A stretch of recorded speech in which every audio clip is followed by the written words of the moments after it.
Bonjour et bienvenue. Aujourd'hui, on se lance dans l'exploration d'un univers pour le moins intense. On peut le dire, oui. On a sur la table une pile de transcriptions de la chaîne Pureté en Soi et on va s'appuyer tout particulièrement sur une vidéo qui semble vraiment centrale, Voix du monarque. L'idée, c'est de mener une véritable enquête pour répondre à 3 questions très précises. Comment le double corrompu, ce concept clé, nous empêche-t-il d'accéder à ce que les sources appellent la naissance du soi? C'est vraiment le point de départ, le grand antagoniste de cette histoire. Exactement. Deuxième question, si ce double est l'obstacle, quelles sont les étapes concrètes pour s'en libérer, pour cesser de créer et finalement naître?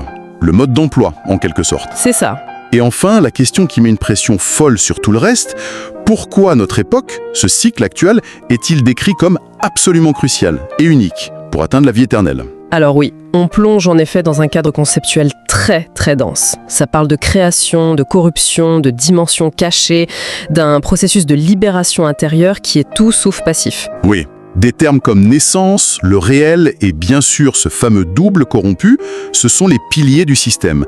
Notre travail, ça va être de naviguer là-dedans, de connecter les points entre les différentes sources pour en extraire une vision claire et répondre à ces questions. C'est parti. Alors, ce double corrompu, le portrait dressé par les sources est assez glaçant. On nous le décrit comme une partie inversée de nous-mêmes, tapie au fond de notre inconscient. C'est ça. Une source précise même que le concept de double éthérique qu'on retrouve ailleurs est en fait une vision incomplète de cette même entité. C'est plus qu'une simple part d'ombre, c'est présenté comme l'épicentre de notre propre corruption. Et son arme principale, et ça s'est martelé dans plusieurs textes, c'est la ruse. La ruse, oui, il ne se présente jamais comme un ennemi, au contraire. Il se fait passer pour notre guide intérieur, pour l'être notre vrai soi. Les sources alertent là-dessus, si on reçoit des instructions internes, des guidances, mais qu'on ne devient jamais concrètement cet être supérieur, si on reste bloqué. Exactement. Si on reste bloqué dans le rôle de l'élève qui écoute un maître invisible, c'est un signe quasi certain qu'on est manipulé par le double. D'accord. Mais ça soulève une question immédiate. Si ce double se fait passer pour notre intuition ou notre moi supérieur, comment est-on censé faire la différence au quotidien? C'est terrifiant comme idée. C'est le cœur du problème.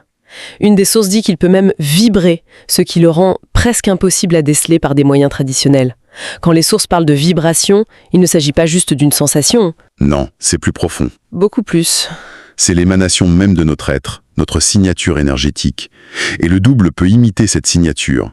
La seule façon de le démasquer, selon ces textes, ce n'est pas de l'analyser, mais de commencer le processus pour s'en débarrasser. Tant qu'on ne le fait pas, on est dans le doute. La transcription Cesser de créer pour le royaume de pureté est très technique là-dessus. Elle dit que le double ne crée pas notre place. Non. Mais qu'il pirate notre propre puissance créatrice. Comment ça marche ? Ah, alors ça, c'est le mécanisme clé de son parasitisme. Imaginez que notre puissance créatrice est une sorte d'imprimante 3D surpuissante. Normalement, on est censé l'utiliser pour construire notre réalité sacrée. Ok. Mais le double corrompu agit comme un hacker, qui détourne le signal. Il utilise notre énergie, notre encre, pour imprimer en douce sa propre version déformée de la réalité. Dans une dimension cachée. Voilà, que les sources nomment l'automordis. C'est une copie carbone, mais corrompue. Donc, plus on crée de manière inconsciente dans notre vie de tous les jours, plus on donne de carburant à ce monde parallèle qui nous vampirise. Exactement.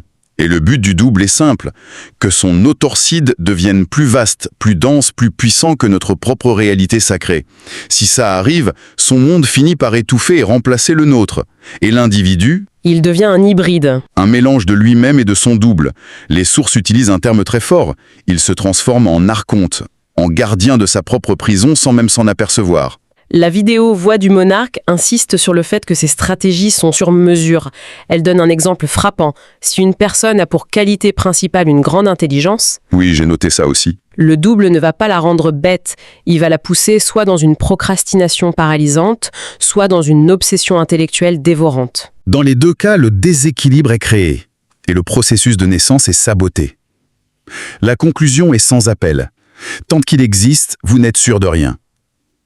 Et le point le plus contre-intuitif, et peut-être le plus important, c'est que ce double, en fait, c'est nous. Ce n'est pas une entité extérieure qui nous a envahis. C'est la manifestation de notre propre corruption non assumée. Tout à fait. Il y a même un paradoxe fascinant expliqué dans la vidéo Se libérer de l'être. La présence même de ce double est ce qui nous permet d'exister ici, dans ce monde corrompu, sans être instantanément anéanti. Ah oui? Il est à la fois le poison et une sorte de bouclier temporaire, qui nous donne le temps de trouver l'antidote. Même nos pensées les plus banales sont décrites comme une extension de lui. Ok, le tableau est assez sombre. On a un saboteur interne qui est une partie de nous-mêmes qui est invisible et qui est un stratège redoutable. Face à ça, on pourrait se sentir complètement impuissant. Absolument. Heureusement, les sources ne s'arrêtent pas au diagnostic. Elles proposent qui ressemble à un véritable protocole de libération. C'est là que ça devient pratique. Oui. Et la toute première étape, le fondement de tout le reste, c'est la reconnaissance de sa propre corruption. Pas celle des autres, pas celle du monde, la sienne. Raison d'être ici, dans ce que les textes appellent le tombeau de l'éternité, c'est d'assumer toute corruption. Et ce n'est pas une démarche intellectuelle. Non, ce n'est pas lire des livres sur ces parts d'ombre. Pas du tout. C'est une exploration directe, viscérale. Se savoir, se vivre, s'explorer. C'est un renversement complet par rapport à beaucoup de voies spirituelles qui cherchent la pureté, la lumière et qui rejettent l'ombre. Ici, on nous dit non, commencez par plonger, tête la première, dans votre propre corruption. C'est le prérequis. Ensuite, les sources décrivent une série d'actions. Il y a 4 verbes qui reviennent sans cesse, comme un mantra. Lesquels? Assumer, annuler, dissoudre et rétracter. C'est vraiment la boîte à outils qu'il faut comprendre. Alors, prenons-les un par un.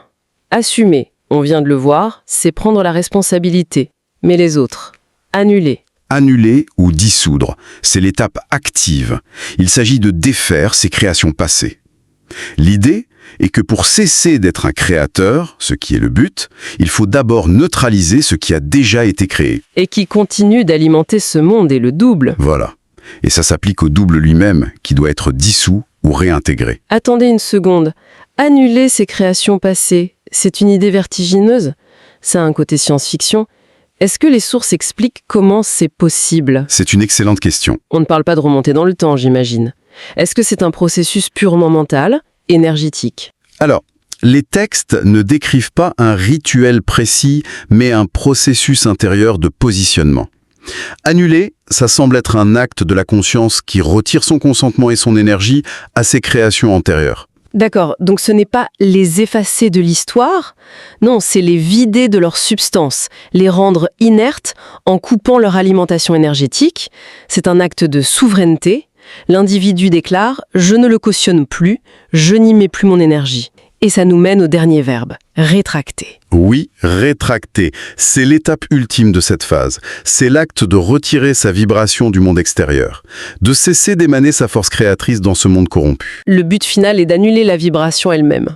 Oui, la vidéo rétractation vibratoire est très claire là-dessus.